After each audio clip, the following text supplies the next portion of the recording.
Welcome to the Fourth Step Podcast. On each episode, we interview recovering addicts and learn their story with addiction.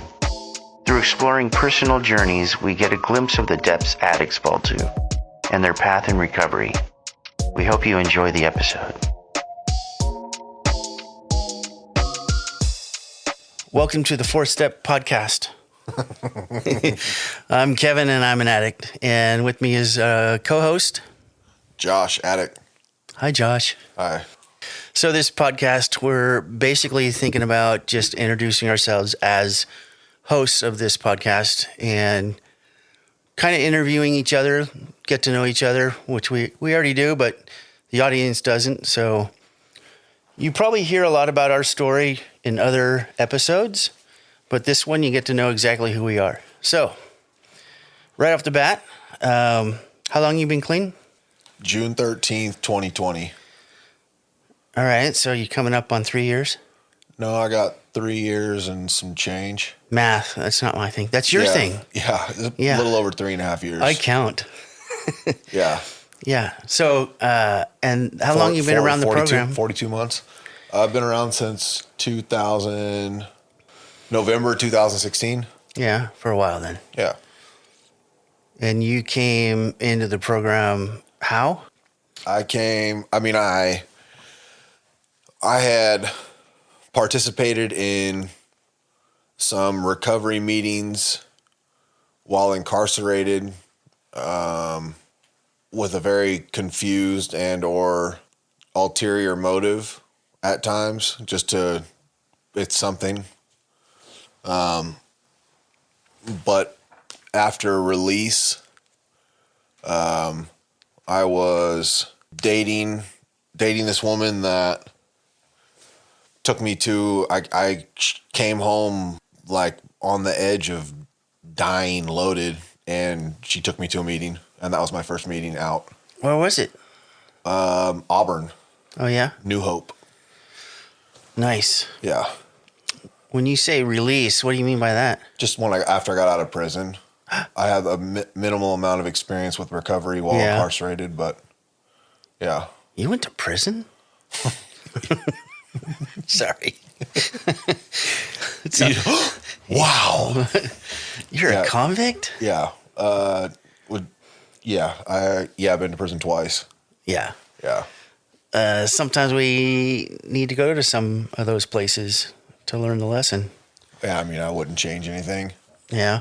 Yeah. That's funny. People would say that all the time, and I would think to myself, like, yeah, I would. I would change at least one thing, right? Because they say I wouldn't change anything because it got me to where I am today, right?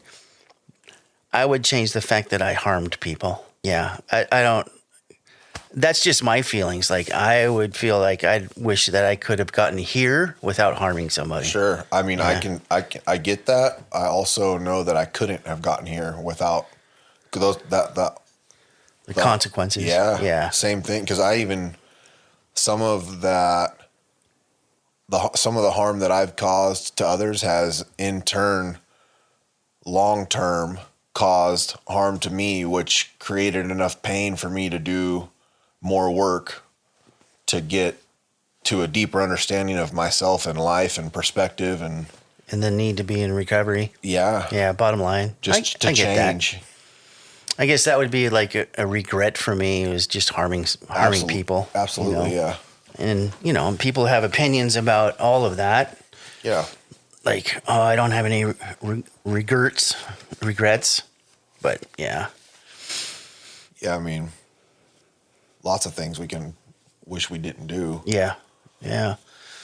So you and I have talked before, but tell me about the trauma, or let's talk about the trauma as a child. Because for me, a lot of that led right into getting loaded. Yeah. Yeah. What do you, so I'm assuming we're just moving in the direction of digging into my shit right now.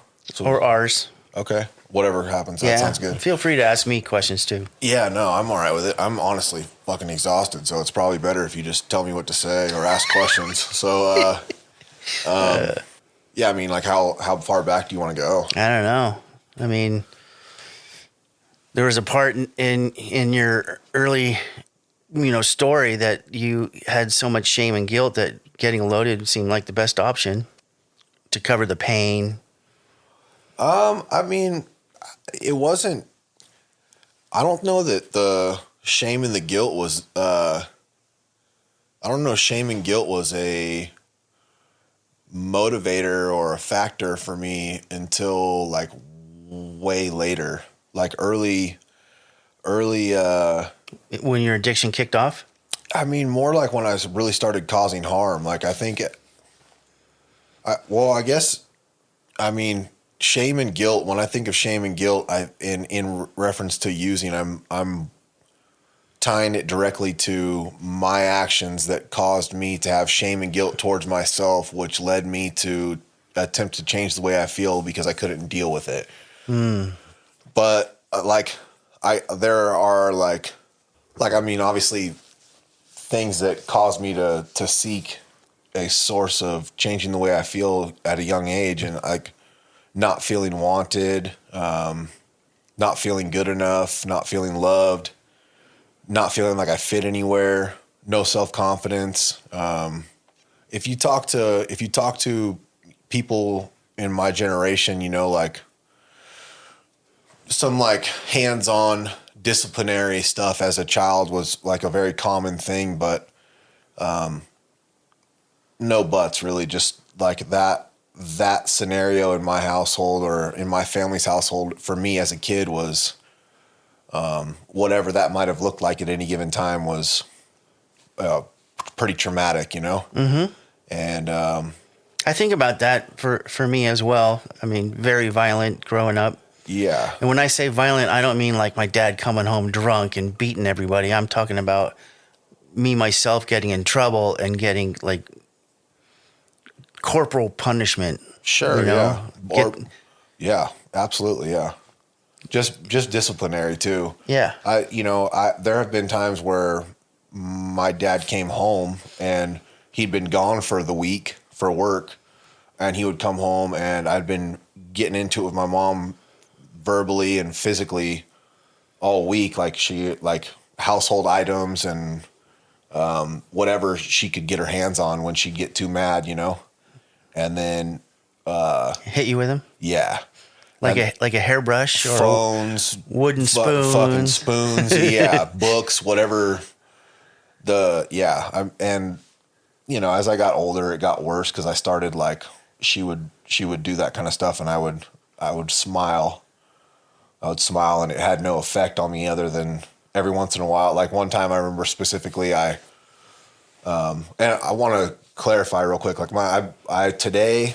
Like I know my parents did the best they could, yeah. And I have a relationship with both of them. But I do remember one specific time, like I was at a certain point, like if I disagreed with my mom, I just disagreed with my mom. Like I had my own opinion, Yeah. And that didn't go well in the household. I started getting in trouble, and that made that dynamic worse. And then there was just a lot of dysfunction around that, and we were arguing. I couldn't tell you what it was about, but I remember getting hit repeatedly with a cordless phone. And I remember one time getting hit with it in this one specific event, like, and the one time out of the several that I got hit hurt, like it like triggered me. Yeah. And I pushed her, like palm open, pushed her on the shoulder. Yeah. And she took it like I like made it seem like I had attacked her. And she had a bruise on her arm from where I pushed her. Yeah. And when my dad came home, it was fucking bad.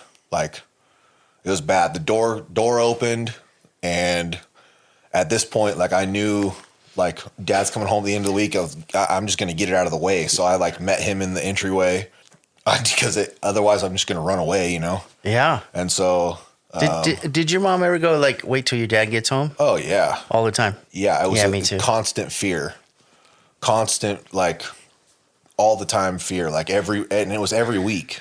Dude, I say that when I share sometimes that I grew up in a constant state of fear. Yeah, it was sketchy. Yeah, I have a part. I have a part in all of that. When you're so this is what was pointed out to me later on in life Yeah. by somebody that witnessed my childhood or some of it, that the early childhood stuff was not my fault.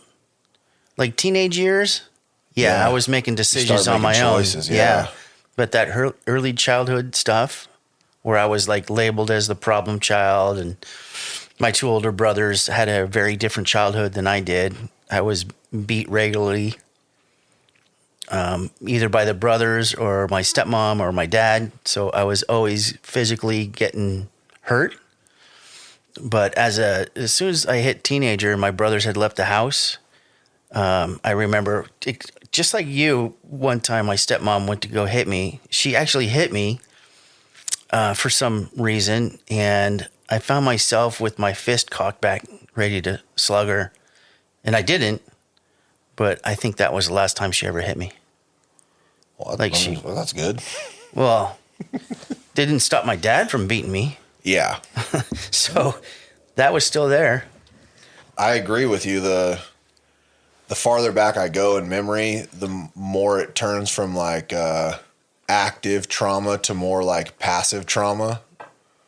Like more like feelings of not being enough or not being loved or not being protected or safe. And then later on it kind of progressed into like actions of those things kind of showing up. Yeah. You believed what you were told. Like I believed I was a problem child and an angry kid. I don't know that I was necessarily like labeled the problem child. I became that. Yeah. But just like one thing that stands out is I don't remember how old I was, but I was young. Like I was a small kid. Mm-hmm. And me too.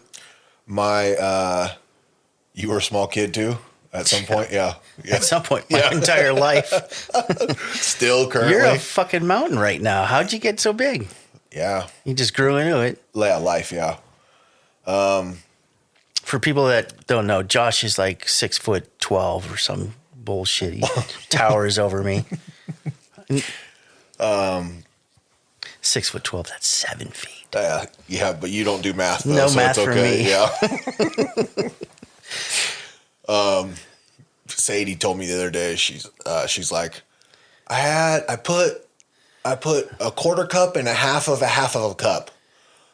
And I was like, you mean a half cup? And she's like, no, a half of a half and a quarter. I was like, oh, fuck. Yeah. Just leave the math to me. Yeah. All right. Good job. All right. You did it good. That's hilarious. Yeah. So I used to go visit my grandmother and my grandfather in Orange County. And it's my dad's adopted mother and her second husband. So it wasn't my dad's original adoptive stepfather. Yeah. Or adoptive father. It would have been the stepfather in that. Gotcha. Yeah. And so, he was a fucking weirdo, man. He was a weird man, and ended up going to prison for like some sexual kid charges or whatever at some point. And I was there one time, and some stuff happened. Like I never it didn't like escalate too far, but just like the behaviors were there, and like you hearing that feedback? Yeah. That just started. Yeah. That's weird. Are the other microphones turned on? They're off. Okay. Yeah, and so like I didn't get touched or anything. But like his clothes came off, and like mine came off, and he tried to get me to go in the hot tub with him, and like it was just a really like gross, uncomfortable, weird thing for a kid to go through. Yeah. And I shared that with my mom and my dad, and I just remember like it was like they didn't hear it. Like they didn't, Denial in the family. like they didn't hear it. They didn't believe me, or like they didn't care, and nothing ever changed. Like we would still go see them, and like there was other, like I have some cousins, or there's just other people in my family that have said similar things, you know? So it wasn't just like this one off, like, It's not just you. yeah. But nothing ever came of that, you know? So I'm not sure. I wasn't sure. Not that I'm not sure. I wasn't sure of the impact. Like I couldn't have seen the impact that would have had on me Right. until later. And but I see how it affected my behaviors now. Like I can look back and see Yeah. how it affected my behaviors from that point on. And like at that point, having that belief, anything could have been construed by myself as not good enough, not cared about, not loved. Like it reinforced those thoughts. Like I fucking knew it, you know, like little tiny things. And so it kind of like stacked, it stacked and stacked and stacked. And then like compounding until like I felt like I didn't belong, so much so that I was trying to fit in anywhere, which led to finding that anywhere in the wrong places. And, you know, to even go farther on that not good enough thing, and the trust issues and the abandonment that kind of came from that concept. When I was 15, I got like, my parents sent me away to like this reform school, and, you know, transporters come and pick you up and, you know, throw you in a car, and, you know, you're on your way to a different state. And then I didn't do well there. And so transporters came to that facility and picked me up, and I'm on my way to a different country. And from that age until I turned 18, that's what it was for me. Like I was in a lockdown facility in Jamaica.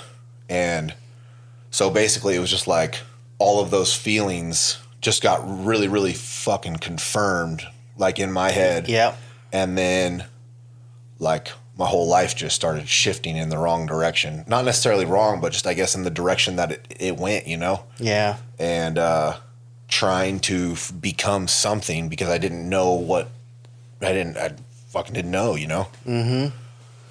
I had similar situation, kind of similar story too. Is I was, you know, like I was labeled the angry and the problem child because, you know, my brothers would start picking on me and like punching, and I would react, and most of the time I would see red and just start freaking out and swinging, and you know, big fights a lot. And so my parents thought I was like the crazy kid, you know, because my brothers could, you know, they could handle me, and I was always looked at like something's wrong.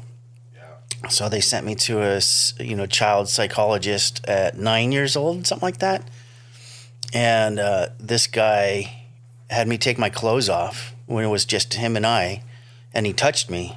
And I don't know if that, like, I just did not recognize that as anything other than, you know, him having a like, whatever. I come to find out like he molested me, right? But I didn't connect the dots at all because I rationalized like he didn't have sex with me. Later on in life, when I look back, I go like, well, it was no big deal because he didn't have sex with me.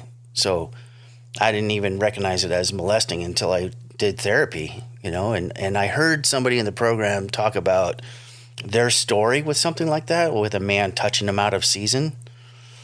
And that gave me the courage to recognize it and talk about it. And it was an impact later on in life that, same as you, I didn't recognize. And, you know, I spent my teenage years incarcerated in one form or another just because things snowballed from there.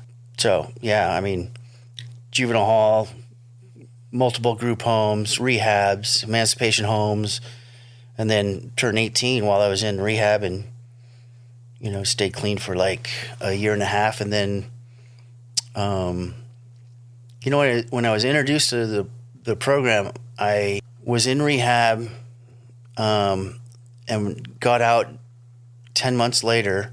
I went to meetings, but I did not get a sponsor. I did not work the steps. I didn't do anything except go to the meetings. And I know we see newcomers nowadays, well, they'll show up and then you won't see or hear from them until the next meeting. That was me. I eventually got loaded and then started selling dope and got arrested. So I was looking at 6 years in prison. Luckily for me, I was able to go to meetings again, and get clean. So that was little childhood stuff, right? But what I was thinking about was like, for me, the shame and the guilt for getting loaded. When I got loaded, I didn't feel shame and I didn't feel guilt. I was told I was like a terrible kid, so I felt that. I was programmed that way to not feel like no self-worth or self-esteem. So when I got in the program and started doing the work, then I think things started to change for me. What did you go to, what did you end up getting arrested for? Originally, possession for sales and distribution. I had a little bit of everything. Yeah, I can relate to that. Yeah. I had met some guys. Believe it or not, it was at Santa Cruz, the college in Santa Cruz, UC Santa Cruz, whatever. There were a couple college kids doing some chemistry, and they were making ecstasy. And then I would sell it for him. And then I also had a crank dealer that I was associated with. I was working for him too, and then I would go and I wanted like a little pharmacy where I was. So when I got busted, I had mushrooms, LSD, ecstasy, cocaine, and crank on me. And were you using all of them too, or just selling them? Everything except the mushrooms. Okay. I can't stand mushrooms, so I got in Oklahoma. My second, my first term was in Oklahoma, and when I got arrested, so I got arrested for strong arm robbery and conspiracy in California, and I got a year.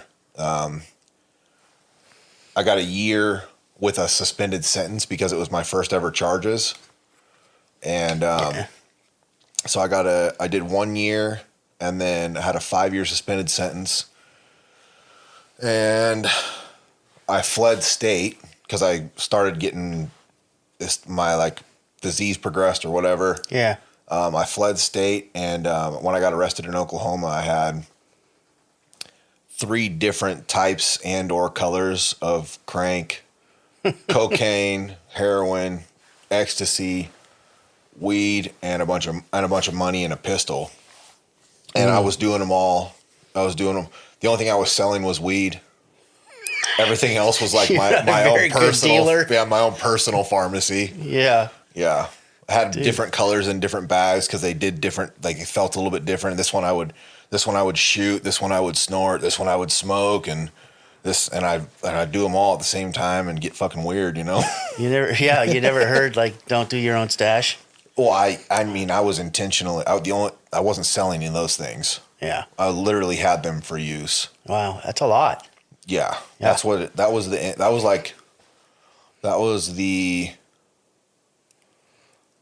the end of the extreme using on the outs. Yeah. When I did my term in California, I did my Oklahoma term. For that, I got a 10-year sentence, balance suspended upon completion of a drug treatment program inside a facility in Oklahoma. And so I did inside incarceration. Yeah, correct. Yeah. So I mean, I went to prison in Oklahoma, but the prison yard that I went to had a drug program, and if Right. Yeah. you complete it, then they will suspend the remaining balance of your sentence. And so between county and reception and actual yard time, I did like I think like 2.5 years. I completed the program, and then California came and got me. And then once I got there was no drugs on that yard in Oklahoma, completely dry. So I got some clean time there. Wow. And then California came and got me, and There was more drugs in California prison than there was on the outside. I was loaded in prison. Yeah, Hell yeah. it was a rough term. Yeah, I got lucky. Yeah, Dude, when I got busted, I swear to God, I thought I was a high roller. The reality was I was living in a motel room, and it had like a decent sized walk-in closet with a kitchenette, one of those motel rooms. yeah. And I had Like a long stay one. Yeah, like they want right? you to be there for a while. Yeah. And I happened to get the job as the maintenance guy for the motel. And it was one of those shady little rundown motels. Yeah. I had shoved a desk and a couple chairs into the walk-in closet. And so I had a little desk set up in there, and I was selling all this stuff, and I had a sawed-off 410 shotgun. I like 410s. Yeah, it was, and I had suspended it underneath the desk, pointing out towards the door. Right, Yeah. One of those old school. Believe it or not, the shotgun didn't work. It'll shoot one shell, and then you couldn't pump it. You had to manually feed another shell into it. So it really was for show. Yeah. And anybody could have came in, and I just happened to not be there one day when my partner was there selling, and some guys came in and robbed me, got all the stuff, stole the gun, kidnapped my buddy that was there, and he's cool. He knew them, and they just dragged him out of there. And and not too long after that, the cops showed up. A couple months later to bust me, some undercover, some snitch. Anyways, so they didn't get the gun, so I didn't have that charge, and they just had all the drugs, and so I was looking at 6 years suspended. And if I completed 2 years probation, getting a card signed in meetings, I would skate. So that's what happened. Nice. Yeah. Yeah. But I had a hard time staying clean. I begged for treatment in Oklahoma. Yeah. Yeah. I was fucking scared, dude. Not from there. I don't blame you. Not from there. And like the county jail in Oklahoma County is not fucking cool. Yeah. It is fucked up. Like my very first day, I watched a CO get stabbed at the top of the stairwell and thrown down the stairs. I was like, "Fuck, dude, this is gonna be a fucking. This is gonna be a long ride." Yeah. And they're like, the first offer they gave me was 15 years. I'm like, "Fuck, man." Yeah. Yeah, it was. I was like, "Dude, I am a drug addict. I need treatment. I do not want to go to prison here." Yeah. And like, I just fucking prayed and prayed and prayed, and they offered me the treatment, and I was like, "Fuck, I'll take it. Send me. I'll go." That's funny. I had been selling on the outside, and I had done enough time in juvie, to understand the program.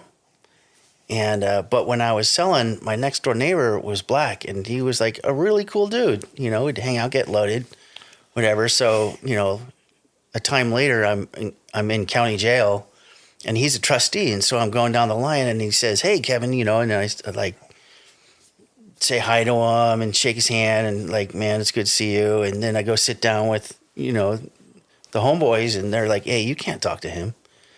I'm like, "Yeah, I know, but he's cool. He's a good dude."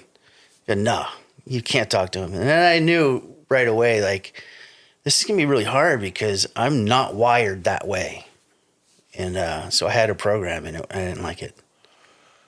Wasn't who I am, like, authentically. Sure, yeah. But you got to do what you got to do. Yeah, comparatively, Oklahoma and California are significantly different when it comes to politics. Yeah. Like California, what you described is pretty normal. I mean, conversations, you could talk to whoever you want to, but there's certain things you can't do in California. But Oklahoma, it's what you would call wide open. Like I could go sit down at the dinner table with blacks and eat, share food, whatever, go over and do the same thing with the Mexicans, and then go hang out with the Native Americans, and then make my way back to the whites and hang out like nothing ever happened. And I could just be cool with everybody. I could do whatever I wanted. I mean, there was people that were, obviously there is race and there is racial stuff that happens, but it's literally there. It's just broken down into cars. Wow. And if a car accepts you, then you're accepted in the car. Yeah. No matter what color. Yeah, it's way different. I mean, like there's still like predominantly like a native car and predominantly a white car and predominantly Bloods and predominantly Crips and Irish mob, and like it's more broken into like gangs, and like race is relevant, but it's more like where you come from and who you are. Yeah. Yeah. Oh, it's way different. Like California's just so fucked up. Yeah, for sure. Yeah. Prison in general is fucked up. Yeah. All right. Yeah. I'll give you that. So, if we're talking about 4-step stuff, what was like the biggest fear that you had in early recovery? Like for me, I had a fear of failure. Like my fear for the first 2 years was if I don't do this and stay clean, I'm going to go do my 6 years, you know? And that for me was like, at the time when I got arrested, I was 130 pounds, and I knew that if I went to prison, I was going to commit suicide. I mean, that's the cold truth, because I didn't want to be raped in prison.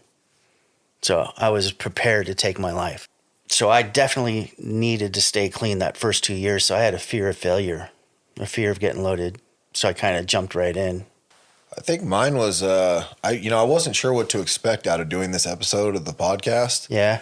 And like when you asked that question, or I'm listening to you share your experience, like I got some fucking work to do, man. Yeah. Like it's kind of, talk about it.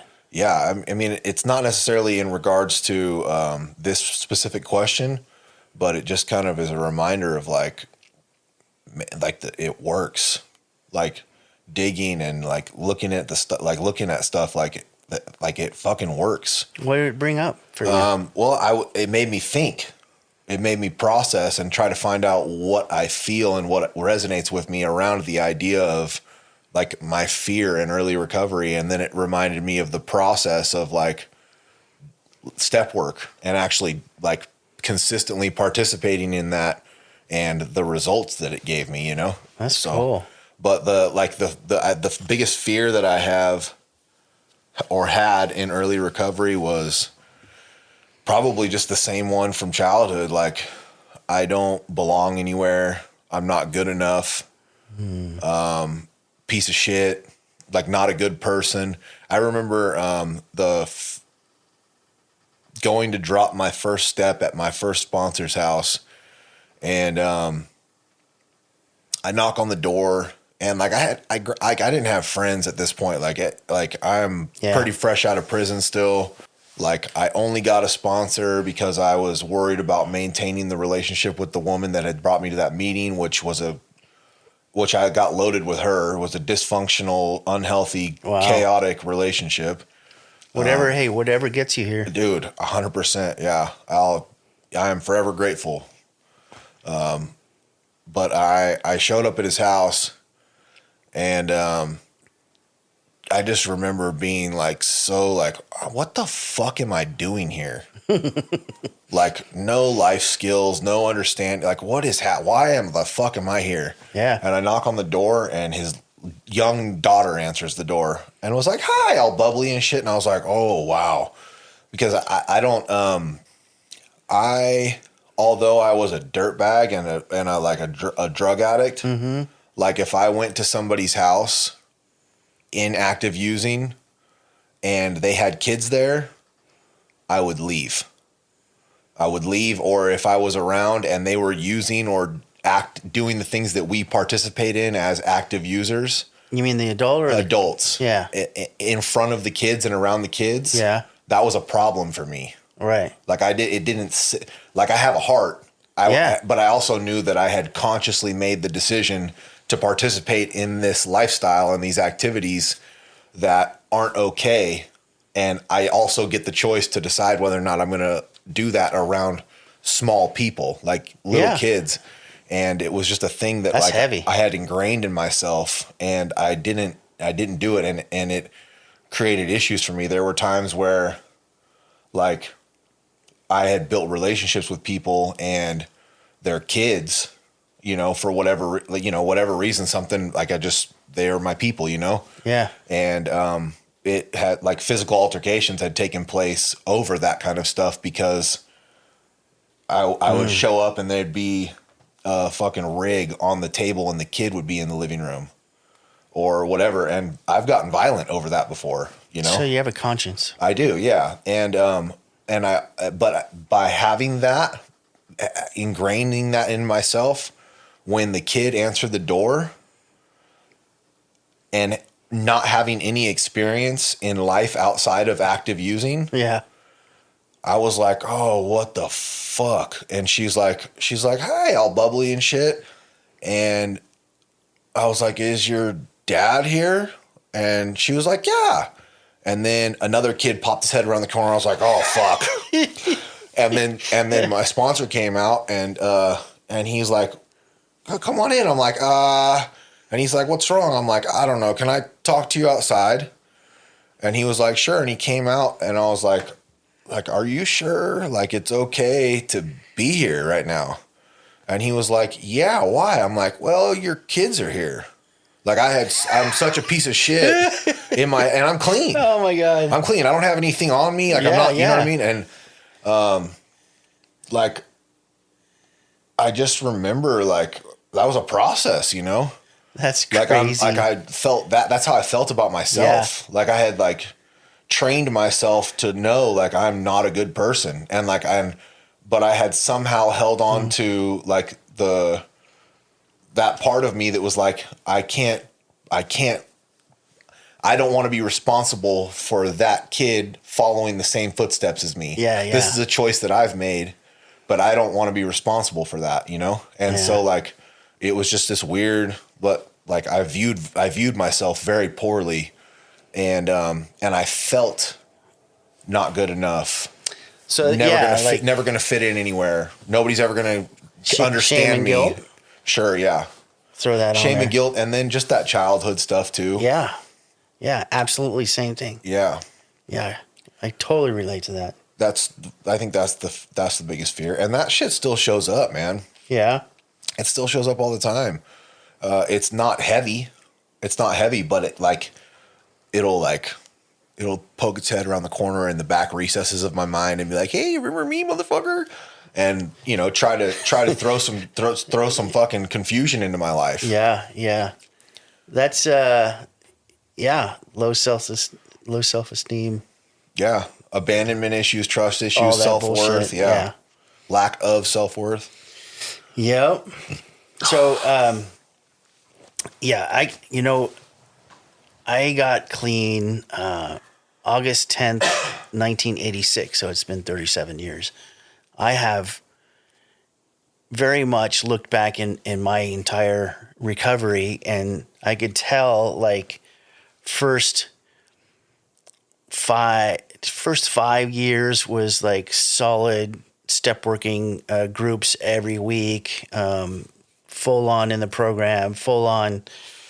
The social life was amazing for me in those first 5 years, because we were all crazy going out. You know, we'd go to coffee every single night after a meeting.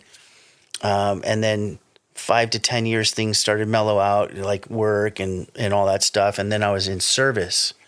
So I'd be doing a lot of service. And then at that time, Jen and I were together. And then from 10 years to 15 years, we kind of like left the program. Not like we went out and got loaded, but we had that mentality like, oh, well, we got clean so we can participate in life, right? We didn't understand that whole concept of like what you put before your recovery, you're going to lose. And some of the people that were doing this with us, like PTA meetings or whatever stuff outside the rooms, one of them got loaded and it was kind of a wake-up call. So ever since 15 years till now, it's always been meetings, service, sponsorship, all of the things that they tell you. But it has all evolved into different things over the years, but it's always been consistently the hard work. And so when I asked about the fears in recovery, that first 5 years taught me that the hard work is what's going to keep you clean. And if you're not doing the hard work, then you're putting yourself in jeopardy. Yeah. I share that experience. I went out and got loaded. Right. Yeah. You were the one. Yeah. Or one of them. Yeah. I went out and got loaded. Life got good really fast, and Complacency in your program. yeah, judgmental, better than I fuck ego, all kinds of life got way good, way fast for me. Like, Yeah. I had a beautiful girlfriend, got an amazing job, like options, like life just, I went from like, 0 to hero. yeah, in like 2 years, I was making $100,000 a year and like from nothing, Yeah. and like company vehicle, gas expense, like relocated to a new home, buy whatever tools you want, like running jobs and like quick. So the outsides looked really good. Yeah. And I'm like, I got this shit figured out. Fuck you guys. That's- and I didn't say that. And Yeah. it wasn't like a conscious thought that I had, but that's the tape that was playing in my head, like Yeah. on like some little subconscious whisper that just kind of like pushed me away. Yeah. And before I know it, I'm at a house in the middle of the fucking woods, completely isolated from everybody, in a full-blown psychosis, on my hands and knees, crying and praying in more pain than I've ever experienced in my entire life. And you were loaded. Yeah, tips of my toes. I'd been up for 10 days. The tips of my toes were, every single tip on every single toe was bleeding and scabbed from like trying to dig through my shoes while I'm loaded, chasing people that don't exist around this property. That's scary stuff. My mouth is bleeding because I've been fucking chewing on my cheek, and my tongue is like swollen because I've been rubbing it on the back of my teeth. Was that like the last depths of degradation that you experienced before you got clean? I mean, that was the relapse. Yeah. Yeah, I mean, I have not been, the damage that I did to myself in that period of my life has completely altered me as a human. Yeah. Like, I've not been the same person since then. Like, I mean, I'm different. Like, You I'm could definitely say that was like your rock bottom. catalyst. Yeah, for sure. Mm-hmm. Absolutely rock bottom. Yeah. And I've had some painful rock bottoms since then. Just without getting loaded. Yeah. Yeah. Yeah. That was, We call that life. yeah. Yeah, for sure. Yeah. Life shows up. Yep. It comes and it goes. So you've had a few turns in the barrel, huh? Yeah. Yeah. Yeah. I mean, we all get our turn in the barrel. Sure. Yeah. Sometimes it's a couple times a year. Sometimes it's a couple times every 5 years. I don't know. Yeah. For different people. I think my pattern seems to be about 3 to 4 times a year. Yeah. Yeah. And they're usually about a month in length of like rough.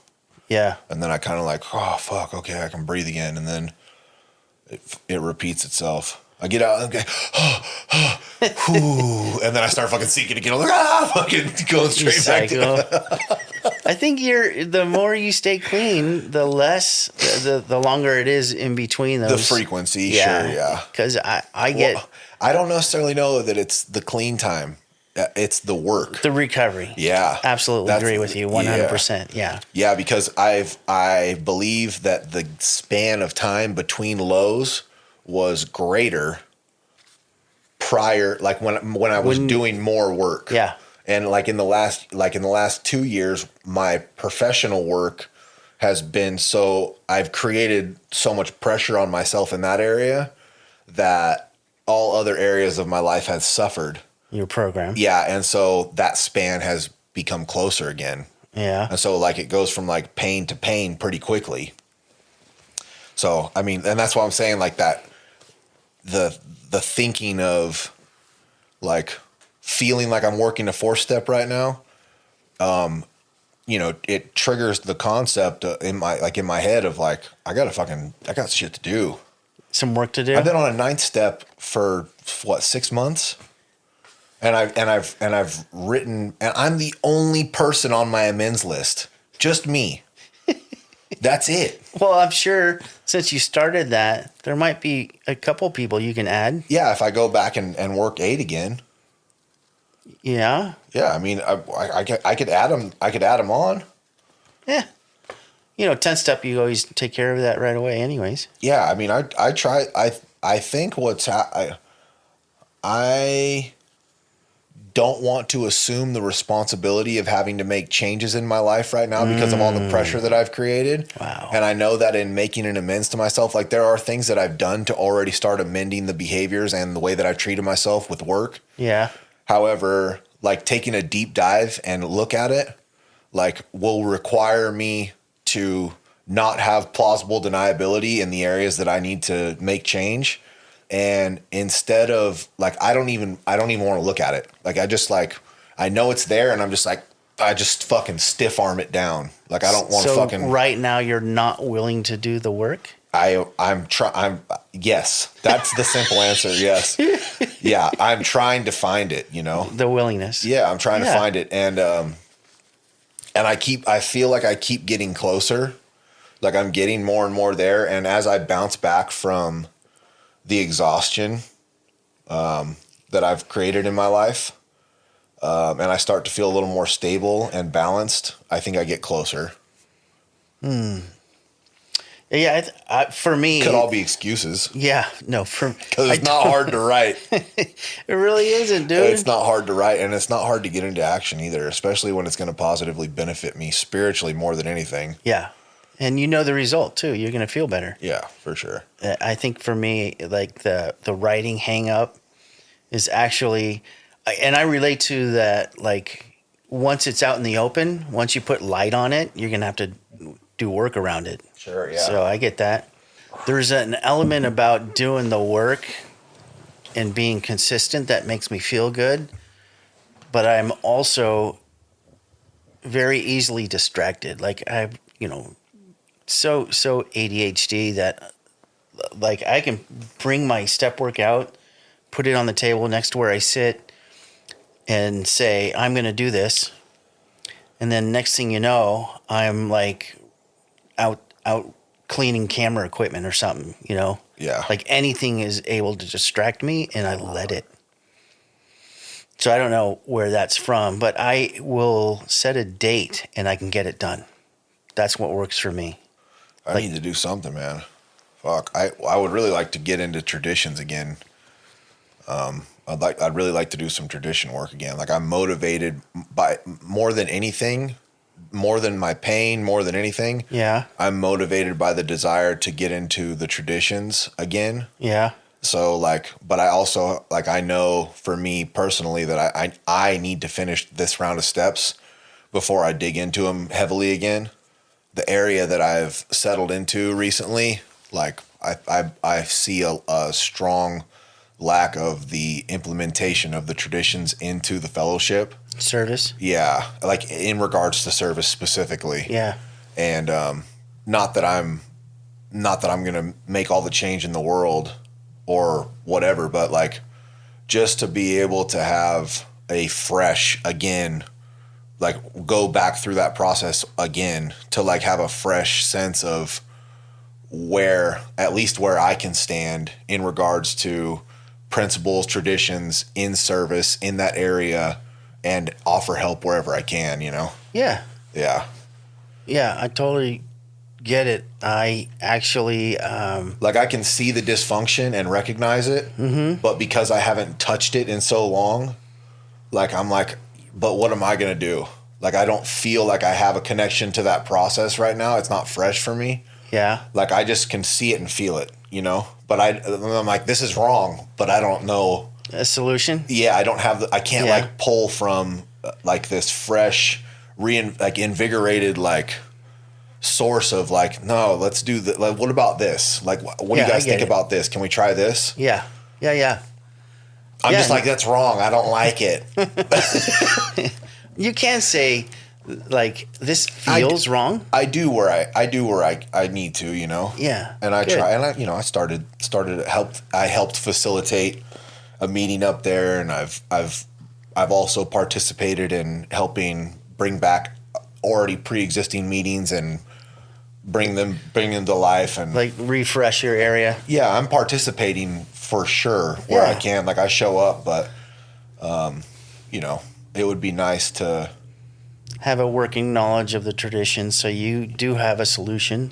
Yeah, a fresh one. Yeah. A fresh, like, I need it, like, again, you know? Current. Yeah, I get it. So we can do that. Yeah. yeah, I think for me, when I look at my time in service, my first sponsor was just specifically we did step work, and he got me through the first 5 years, and then after that I was sponsorless for those from 10 to 15 years, and when I came back, I actually like went sponsor shopping, and service was one of the things that I was lacking at the time. And so I found this guy that was like really into service.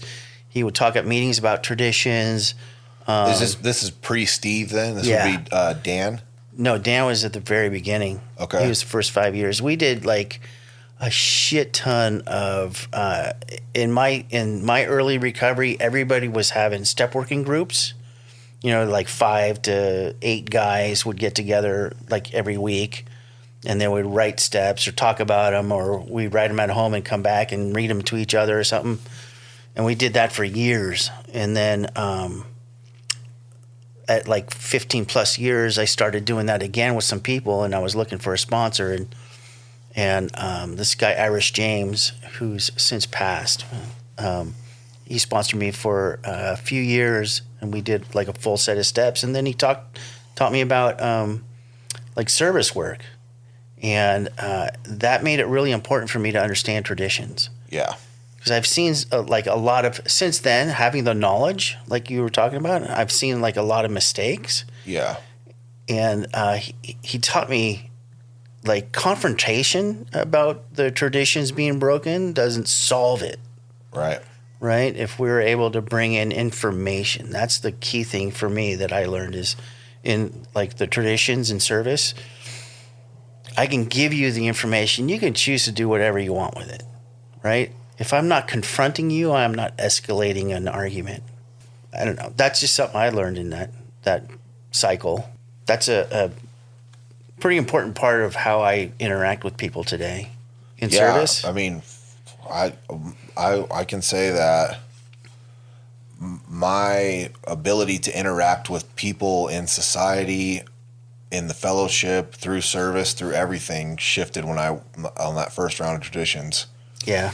Like, you know, something I've heard is step work, you learn about yourself, learn how to deal with yourself. Mm-hmm. Traditions, you learn how to deal with other people. Exactly. And that was fucking massively true for me. Yeah. Yeah. Yeah. It does make a difference in business meetings and Yeah. committee meetings. I learned and understood unconditional love for the first time in my entire life through that round of traditions. That's tight. Yeah. Nice. Yeah. Good for you. Yep. I get that. Because we can have a difference of opinion, Yep. you know? And that's the other thing, opinions, right? I know that we've talked about this before. Yeah. I personally tend to stay away from opinions, only because I've learned for myself that my opinion, if I use it, it's to sway you into thinking fuck, or yeah. agreeing with me in my way. But if I share experience with you, not my opinion, but my experience, I'll tell you, like, my experience is when I'm in a committee meeting, if somebody has a different outlook or perception of what's going on, that it's okay to accept that, right? You can give them the information and they can make a choice. Yeah, I just experienced that at Area not that long ago. Yeah? Yeah, there was 3 different people that I was beginning to feel like violence towards in my head. Like it was starting to show up, you know, and I was offering information like this is not correct. This over here is not correct.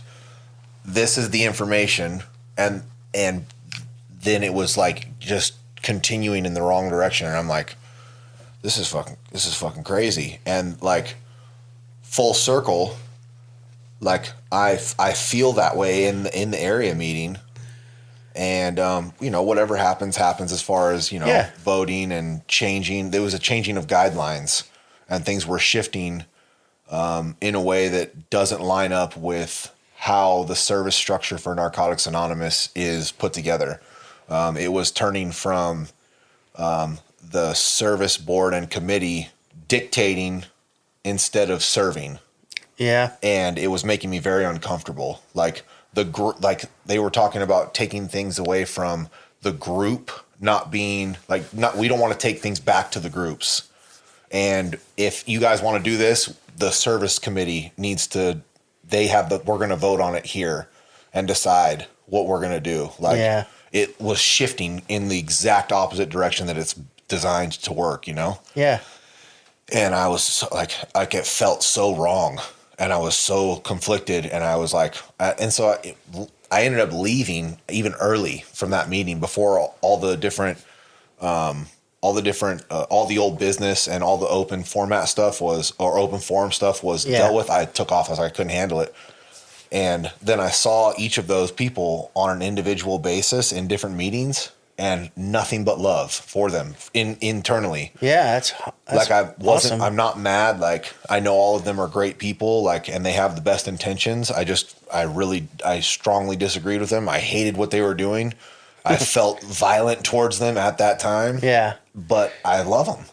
Yeah, violent towards the decision that was made. No, towards the person.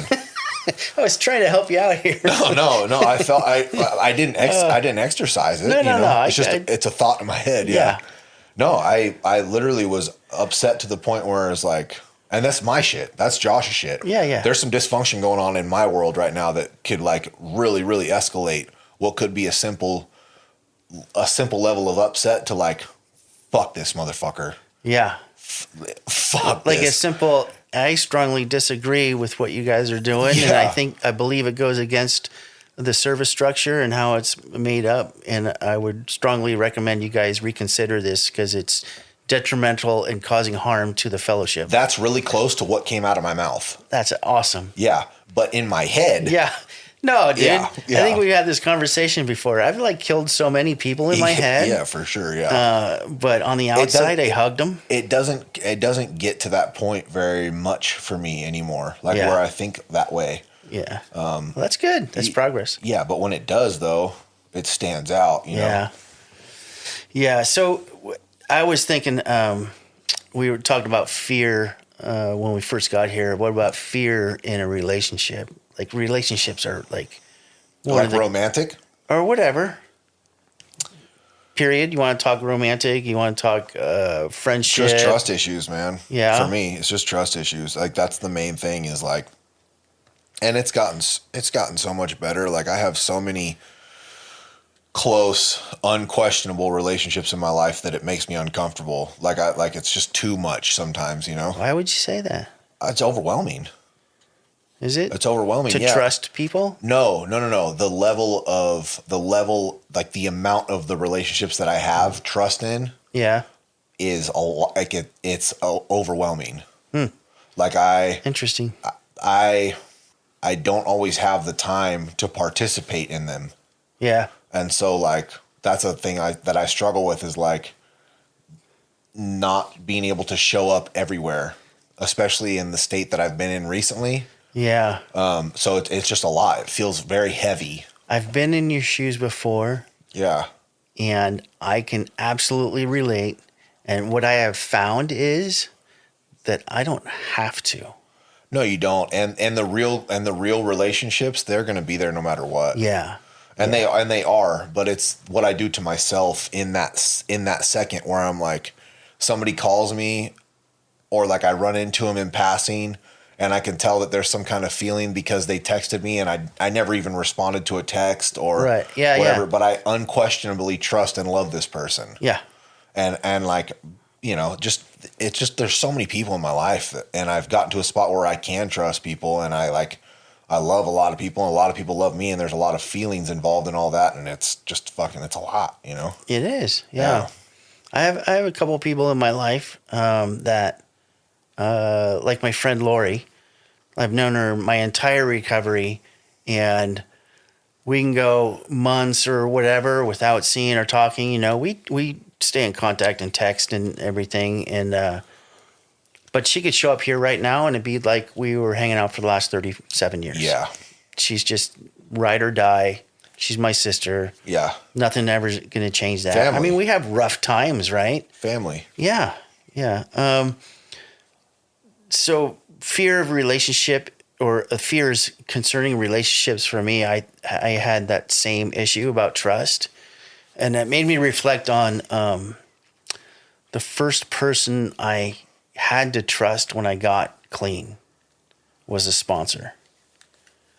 And so that relationship helped me to apply trust in other relationships. Like I knew, like, giving Dan some information, Sure. Yeah. and it never got out. Like, it never showed up at a meeting. The information I gave him, the first round of steps, the first 4-step that I ever read, Yeah. I never heard anything again from him. I share that same experience. I'm so grateful for it. Yeah. I was talking to Sadie on the way here about that, like just how fortunate she's having some issues in that area right now. And if I look at, let's just say I look at Grass Valley, which is where I'm at right now. Yeah. And like, I just look at that area because my vision of recovery is so much bigger than just that area. Yeah. I can see very little in that area where I'm like, that's me. Like I can relate to that. I feel that they have what I want. Like I literally named off the people I could on the way here, and it was one guy and one maybe out of the whole area. Yeah. And there's a ton of recovery support up there. Yeah. And it's not, and when I say that, it's just like somebody that I would seek out sponsorship from. Right. Not that there isn't good recovery or that people aren't, you know, it's just for me, how it looks to me, my perspective. And like, I see the Bay Area, I see some Southern California, I see Chico, I see Redding, I see Sacramento. I see possible places for sponsors. Yeah, if I had to, absolutely. Yeah. You know, like those are, I have a larger pool to pull from, you know? And so like, I don't know how, what was the, how did I get into this? So I don't lose trust. track. Oh, trust. Yeah. I mean, that was for me. I feel lucky to have found that, and like, you know, working with my first sponsor, Yeah. having found that, because it would have been really easy to land with somebody that didn't fit that criteria, that didn't create a safe space for me, that didn't hold my secrets, that didn't, Right. you know, and like, And that's been known to happen. yeah. And so like in the pool in Grass Valley, it's scary for me to sit back and watch somebody working with somebody, and I'm like, fuck, man. You know, this is just me and how I And it probably feel. works out perfectly for them. Sometimes it does, yeah. Yeah. You know, but also there's a lot of dysfunction. It's concerning. Yeah. Because it might be that person, all they see is that small bubble. So the fact that I was able to land, because Auburn's small and very similar. Yeah. The fact that I was able to so early in recovery, luckily grab a hold, or my higher power put me in, that I got somebody that fit that criteria, that I could still, in a sense, see sponsoring me today he was my first sponsor. Like, I still hold him in a regard that allows me to share with him anything, Yeah. And like, I got lucky, like not everybody finds that. No, I agree. Like my first sponsor, Dan, he was, I probably wouldn't stay clean. Right. If it wasn't for him. He dragged me to, and forced me to work the steps. And he was a very instrumental part of introducing me to the key men that I needed to hang out with to participate in recovery program. I can go to meetings and still not have recovery. Right. Yeah, so that's pretty tight. And I learned from them, Dan, that even though we were young, I was 20, and was really horny at the time, right? That 20-year-old guy, yeah. Right, yeah. And so I was seeking outside validation from women wherever I went, and it was really important to stick with the men there for recovery. So, yeah, but that was a fear that I had of trust. Yeah. Yeah, sponsorship is pretty important with that. And then it rolled into relationships. Mine is just betrayal, man. Like, there's somebody's doing something, and usually somehow my brain involves everybody close to me. It's like there's this anti-Josh conspiracy going on, you know? My God. That's the tape that plays. It's like, Does it still play? Sometimes it creeps in. Like, if I'm hungry, angry, lonely, tired, if I get triggered, sometimes I can all those criteria that I just listed can be met, but something can happen, some sequence of events, something that gets said, a feeling that I get, like an energy that I sense, and something triggers that I can't. It usually, when this happens, I don't understand it. Like, I can't see it. It's a thing I feel. Yeah. I don't know what the trigger is. I can't tie it to a specific instance in my life. It's just this fight or flight kind of panicky thing that gets triggered, and then the fucking math problems start. I start mathing the fuck out of everybody. That's crazy. Yeah, and it can happen that fucking fast. And before I know it, I'm 20 math problems deep, and everybody's my enemy. I can relate to that. My reaction, like you start crunching the numbers and trying to figure out what's going on. For me, my reaction is run. Sure, yeah. Like when I feel that energy, that vibe, and I start getting in my head, I want to detach myself from the situation because I don't want it in my life. It's so funny. So I will isolate myself. Yeah. And 99% of the time, it's for nothing. Yeah. Like I can go back to that situation and say, hey, what's going on here? Which I should have done in the first place. And they're going, I'm just having a bad day. Yeah. This happened to me. Sure. And this entire time I'm thinking I was the center of the world right there for whatever's going on. Had nothing to do with me. I have to be completely exhausted for the run option. Like my brain does I want to confront everybody. So you're fight and I'm flight? Yeah. I remember one time specifically, I'll never forget it because I made a lot of people really uncomfortable in this scenario. Like I'm pretty new in recovery. I'd say maybe I had a year. Yeah. Roughly a year.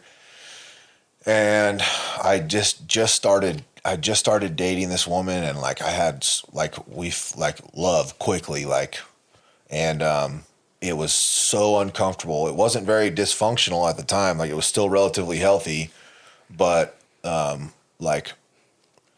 fear was all over me. Like, I didn't know how to deal with it. And I had made these friends and acquaintances in recovery in the rooms, and I showed up at I was tripping. I got it in my head that she's sleeping with somebody, and it's one of my friends, and it could be multiple, and they all know that it's happening, and I'm like the butt end of the joke, and I'm not good enough and blah, blah, blah, all that shit. And I knew all of them were at one house at the same time. And so I showed up at that house while they were there.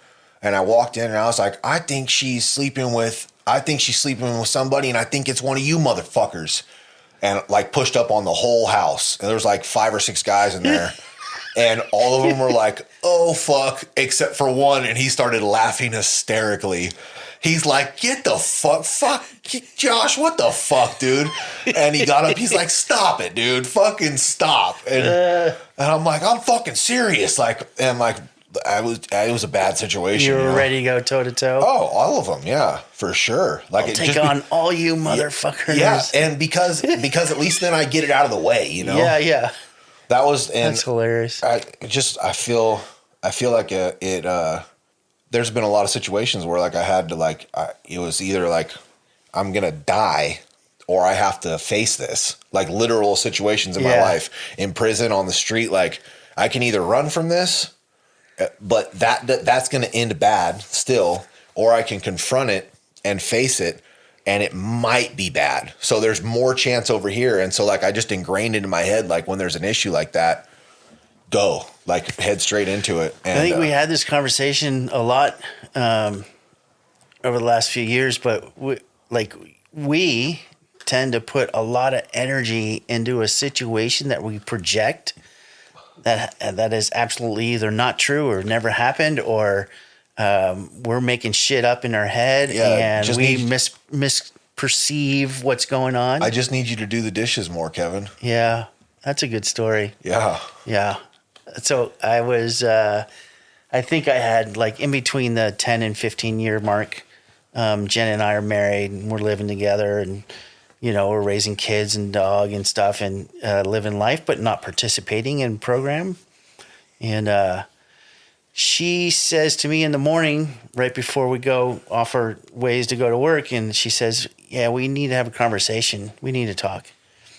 And I go, what's up? And she goes, no, just later when we get home from work, we're going to have a conversation. And I'm like, what the, you know, I'm getting angry. I want to know right now what's going on. She goes, no, I have to go. And so she leaves, and I go to work. And so the whole day at work, I'm in my head and I'm thinking, she's going to leave me. Jesus Christ, we're getting divorced. This is going to be my second divorce. Fuck. Well, what did I do? I didn't do shit. Like, you know, I've never slept with somebody else. I never went outside the marriage. I've been really good. All the basics. I'm a hero bullshit that we tell ourselves. And then I start thinking, well, I have to take off work early so I can go like pack all my stuff. And I don't want her keeping any of the stuff that I want. So I'm going to have to pack that stuff and put it in my car or whatever. And then where am I going to go live? Because she's going to want to keep the house. And so I'm trying to think of who I can go and get a room or stay on the couch or whatever. And then I'm thinking, well, if she's leaving me, I need to get another girlfriend or something. And I'm like going down the list of like who's available, and like, no, not her. And I'm like, and I ended up going home, and she's like, you ready to have that conversation? She goes, you know, I really need you to participate and, you know, cleaning the house, and I need you to do the dishes more often. And so I spent the entire day killing myself, right? Going through all that. And I was physically fucked up over that. And the whole time she wanted me to do the dishes more often. And that was it. Oh. That was all that energy. And so I learned that lesson. Yeah. Specifically. And also I learned to speak up with her and say, let's not do that again. Let's not say, I need to have a conversation with you and then set up a time, because that creates so much anxiety in me. Yeah. Can we do this differently next time, please? Yeah. And I did. And I said, you know what? In the future, let's just, if you have that going on, just bring it up nonchalantly in conversation. Like, you know what I mean? Like, oh man, I had a really good time last night. Hey, by the way, can you do the dishes more often? I was noticing that they're, you know what I mean? Yeah. And so that works out for us. And then we've been doing that for a long ass time. Yeah. Put a lot of energy into something that's never happened.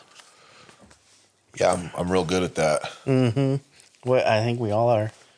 On the way over here, I guess, as we were reminded at breakfast earlier, it was quiet in the car on the drive here, and I had just drank a bad shot cup of coffee, and I am exhausted. It's been a long couple days, and my brain was just fucking, whoa, it's just swirling, tornadoing through the last month and a half of my life. Yeah. And for whatever reason, it was picking up all the shit that had absolutely nothing to do with me, and creating stories for people that don't even involve me. It was like, but this probably happened because of this and this and then that and this. I'm like, what the fuck? I did it for about 20 minutes, and then God. And I realized that my eyebrows are fucking trying to touch each other, and my forehead's all squinched up, and my face hurt because of the pressure. Like, I was just thinking so hard about Yikes. everything. Yeah. And I stopped. It's like, whoa. I took a deep breath, and I was like, fuck, man. Relaxed my forehead, tried to like rub it out a little bit. Like, yeah. Fuck, man. And then did you do the 2-foot drop? No, I did not. So I didn't. it's good practice. Yeah. And then yeah. all that was for nothing. Yeah. It was just a reminder how fucking crazy I am. We all are. Yeah. We all are. Yeah. A little more experience doing the 2-foot drop though. Yeah. Quicker. Hey, it only lasted 20 minutes. Yeah.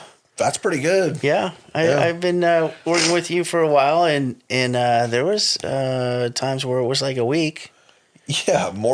Probably more. Yeah, could have been. Yeah, for sure. Yeah. So Yeah, that's there's been progress. There's been periods of life where, for sure, like in recovery, I will wake up.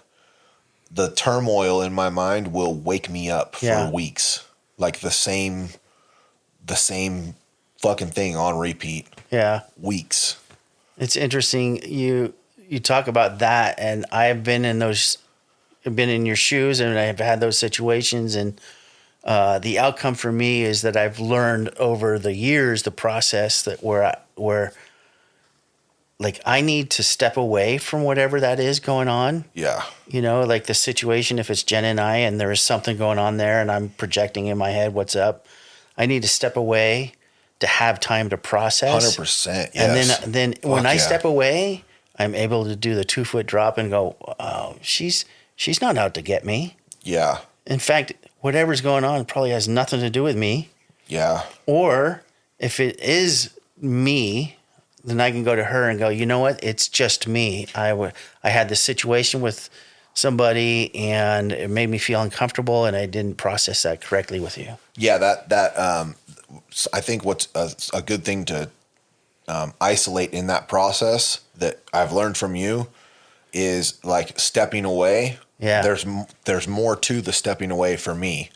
And it is like, because a lot of times if I get to a spot where I need to step away, it's because I'm able to identify that I have way too many feelings happening in order for me to process it in a fair way. Yeah. And so the first step in the stepping away for me is coming to the conclusion that nothing is the answer right now. Like and like nothing is okay. Like if I don't do anything about this right now, that's okay. And so like I accept that as the answer. Like this is none of my fucking business right now. And I shut the door. Like that gets closed. And then I'm separated from it. And then as I step away in that form, then I have the time for the feelings to dissipate and die their own natural death. Yeah. And then once the feelings are gone, then that 2-foot drop can happen. Right. I hear that. Yeah. That's awesome. Yeah. Cool. Well, just to go out on a note, you know, we can wrap this up. I hope this gets everybody a little more information about the host of the podcast. And for the last thing, for us, you and I have been working together for a few years now, and I absolutely 100% want to tell you that I have learned more than I've given. Fuck, that's crazy. Learned from you more than I've given. Yeah, that's a lot, dude. Because I've learned I frequently talk about how much I've benefited from this relationship in regards to recovery. Yeah, I was just talking to somebody. Thank you for saying that. I really appreciate that. No, it's true though. And I can feel that. Yeah. I can feel that. Yeah. And I know that to be, I believe you when you say that, which is cool. Cause I know that there was a point that I would have been like, yeah, fucking right. Whatever. You know what I mean? But I know it's true, you know? Totally. And not only because of the relationship that we have and the work that I've done, but I also I have a bank of relationships in my life that I experienced that from. I've heard that same thing, you know? Yeah. And I think that is the core of a strong, healthy relationship is when that is mutual. Like you feel that way and I also feel that way. Yeah. Like that's a good sign. It is. And I'll tell you, here's the core for me as the sponsor, right? Yeah. I have all this information to share with you, but the bottom line is 99.9% of that information was given to me throughout the years. So none of that stuff I made up, right? Right. Yeah. What the other point percentage, the math, I don't know. Whatever that is, right? Fuck math, man. I hate math. Whatever that is, right, is just me sharing my experience with you. Yeah. And in reality, in early recovery, as a sponsor, I was sharing opinions a lot. And I remember causing harm with my opinions. And then you know, like you read the basic text so many times over and over throughout your recovery. And then at one time I read in the basic text, it says something about opinions. Or maybe it was it works how and why. Somewhere around the 11th step. Talks about not giving or trying to stay away from opinions because opinions can cause harm. I've been struggling with sharing my opinion in reference to something that Sadie's going through right now. Yeah. And man, we'll start talking, like she's sharing with me and we're processing, and like I start seeing, I'm like, my opinion starts coming in. Yeah. And I'm doing everything I can to skirt around my opinions, you know, and so much so that like when I feel like I'm running out of things other than my opinion, I'm like, I want to encourage you to talk to somebody else that can give you information in this area. A different perspective. Yeah, that's not personal. Because I cannot be responsible for influencing you, or that is not my job. That what you're going through is something you have to figure out. I can tell you my experience. There I can you go. tell you, and I share with her like my concerns or my thoughts. Yeah. But like because it's hard not to have an opinion, especially because the situation has some strange, like, it's not strange, but without being able to describe it because of like I want to keep it anonymous. Like there's a weird tie and it targets me. Yeah. And it's gross. So it's gross. And so like to have that, like my pride wants to be like, it wants to show up and like, fuck this, fuck that person. And you know, like, that's a lot of swear words. Yeah, well, I mean, fuck. Wow, you got potty mouth. Yeah. You kiss your mom with that mouth? No, I'm like seriously about opinions. I'm glad you said that. I said all that to say this. I'm glad that you said that because it reinforces, and I believe that she's probably talking to your wife about some of that stuff. Cool. As we sit in here, you know. That's what I brought up opinions about is people, everybody has an opinion, right? We all do. Yeah. There's no getting away with it. Whether you share it or not is up to you.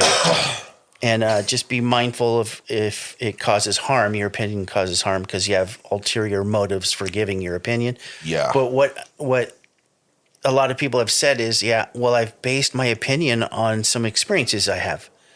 Great. So people are different. If you if you describe your experience and not your opinion, they can form their own opinion about your experience. Yeah, your opinion about your experience might not be relevant in that person's situation. Or they might have a different perception of what you went through. Jen does that to or- me all the time. Or a different need. Exactly. It could be completely different. Yeah. Yeah. I will describe what was going on with me in a situation, and I'll say, and that's how I have formed my opinion, and this is it. And she goes, wow, I got it completely different. I took it as like they're hurting and they were going through something and it came out sideways, and you just caught the backlash of that. And I'm like, no, it was all about me. Yeah. And I'm so wrong. For sure. Yeah. So I learned that if I give my experiences, they can form their own opinions. Yeah. Yeah. And then I don't have that ulterior motive of manipulating the situation so people see it my way. Right. Yeah. Anyways. Yeah. On a different note to wrap up and kind of tie into what you were saying, I appreciate you, man, in this process that we've gone through. And it's cool to be able to, like, from an outside perspective, anybody that listens is going to get to see what the process looks like, even if it's just for me and you, you know? Yeah. Like, it's cool. No, I dig that. And I appreciate you very much. Yeah, same. All right. Well, thanks for listening, everybody. Yeah, signing off. Love you guys. Peace. Thank you for listening, and we hope you enjoyed the episode. Often you will hear addicts referring to a specific 12-step program or rehab. These are personal stories. We do not represent any of the programs.